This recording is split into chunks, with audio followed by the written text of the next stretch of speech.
That's another spot.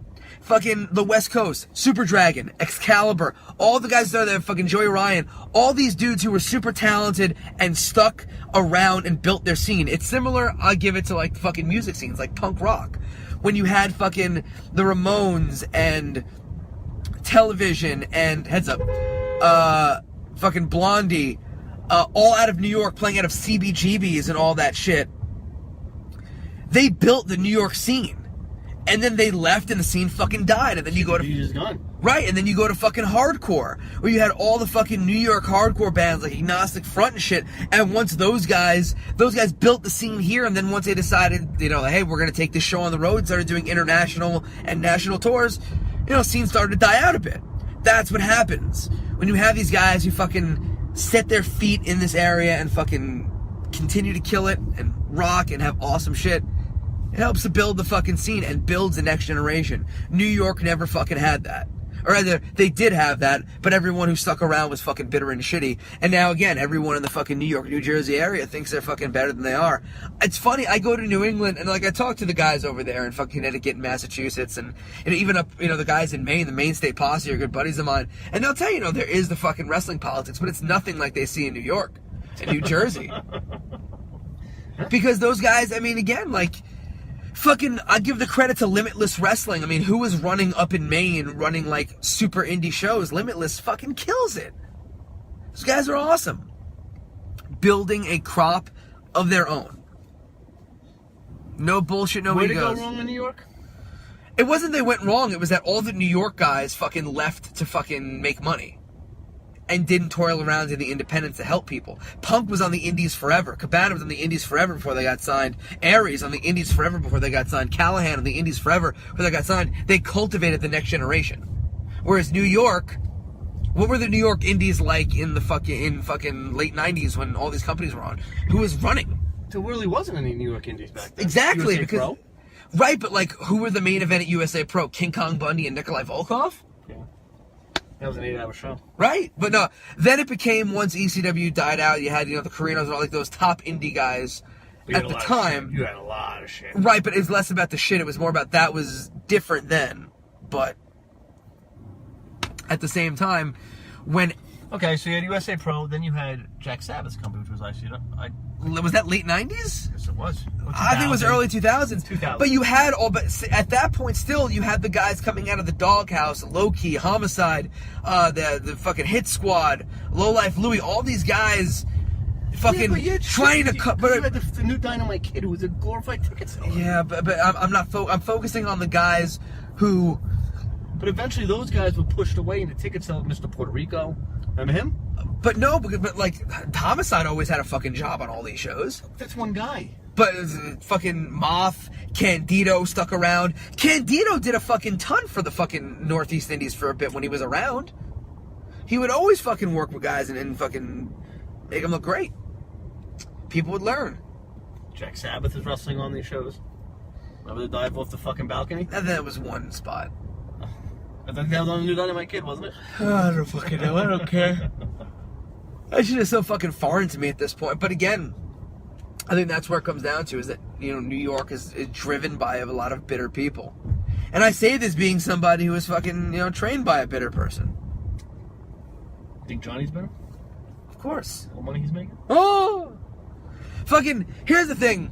If you're a fucking wrestling trainer and you're a Hall of Famer, you don't have to sit there and fucking bury people the entire fucking time. Have people in your office for 6 hours to bury the Samoans for half that time. You know what I mean? Like, you know what's weird? Everybody knows that a major falling out with Johnny, but we don't bury him. We actually put him I'll bury Johnny. No, I'm not talking about the person. I'm talking about what he's done in his career. Because he, you know. Oh, as a fucking talent, yeah. I just think he's a fucking garbage guy with fucking garbage training. I don't talk about his person. Fucking, I'll go at somebody professionally. I think he's absolute garbage. As a trainer.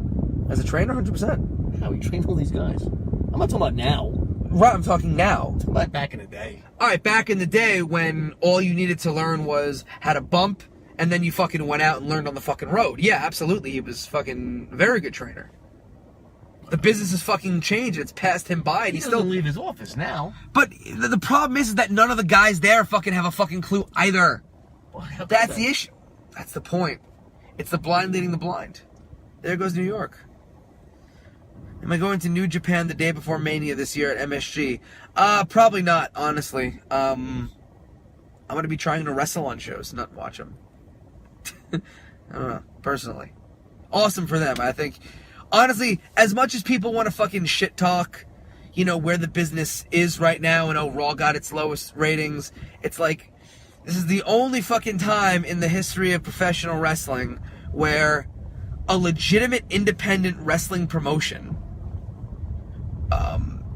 All In, is being able to sell out a fucking arena. Ring of Honor is coupling with the other biggest international company, you know, Japan, which is fucking... I wouldn't just... You're not calling Ring of Honor an indie, are you? No, but they're partnering up. First of all, Ring of Honor draws a couple thousand people. Right. I don't... They're not on WWE's level, but they're going to be at the fucking Garden. This is a fucking big deal. The independents are drawing well. Wrestling is great. Fucking England is booming. Germany is booming. You're seeing a resurgence of a different section of wrestling where it's not the territory days and it's not people being emotionally involved in matches and trying to fucking slash tires, which of course is fucking, you know, great and all, and not take away any of that, but I think it gets to a point where, you know, when you have YouTube and every phone has a camera, you can't exactly sit there and get heat like you used to. You can't bring that shit back. It's just how it is. Honestly, like, you know, think about it. The Undertaker has to go shop for fucking grilled chicken. You know what I mean? And everybody has a camera on their phone, so they're gonna fucking take pictures of him at fucking Subway. That's life. In the 80s, it was a bit fucking different. So you can't fucking get that anymore. Things evolve, things grow, things change. Fucking adapt and work with it. ROH is going to be at MSG for the New Japan. It's ROH and New Japan doing their thing. Ronald, indies are better than watching Raw these days. I wish I lived in New York, New Jersey. Where do you live, Ronald? I'm sure there's great independents by you. You should fucking go support that shit. Don't worry about the New York, New Jersey. Fucking support your local indies, man. And listen, I'm sure there are people that will argue that WWE is better than fucking the independents, and that's fine. The amazing thing about wrestling and the amazing thing about art is that there is no wrong opinion. Unless you like Brutus Beefcake, then you are wrong, Chris Romano. Is Romano on it? No. I just a message. I'm listening to I think I'm about like an hour and a half in. It's very good. It is very good. I knew it would be too. It is, but like, I also love the fact that he calls Beefcake out on like the fucking inconsistencies in his stories. I wish they would have continued further into the WCW part of it. That's my nose so itchy. So yeah, that's that. I don't know. Again, when we just riff, it usually ends up being the best shows. Penta, oh man, Ron is... John Cannon is my future son-in-law. Oh, Godspeed to you, Ronald. Yeah. Godspeed. No, John is a wonderful human being. He actually came up in conversation, too. Saying nice things about him at training. But yeah. Just support your local, and more importantly, just... When we riff, it's better, and we were just riffing on, like, getting caught up in the stupidity of that. That is wrestling. Because there is a ton of stupidity in wrestling. Don't fucking get caught up in it. Wrestle all over. Meet new people. Stop caring about horseshit. You know, I'm hyped for Ring of Honor and MSG. They're going to give us a hell of a show. I'm sure they are. Everybody involved is going to be fantastic. But anyway, we're out of time here. We thank you so much for joining us. Please, if you're watching this and you're in fucking New York or New Jersey, that we've been burying the independents enough, that I've been burying, but talking about all that shit, come to Warriors of Wrestling this Saturday night. Ultimate Survival 30-man over the top rope Royal Rumble style match. It's going to be awesome. We have the first ever independent wrestling ambulance match. No one has done it before except Warriors of Wrestling. Catch me on all forms of social media at King of Chaos NYC. For the boss man and for me as he yawns, we'll see you on Saturday night.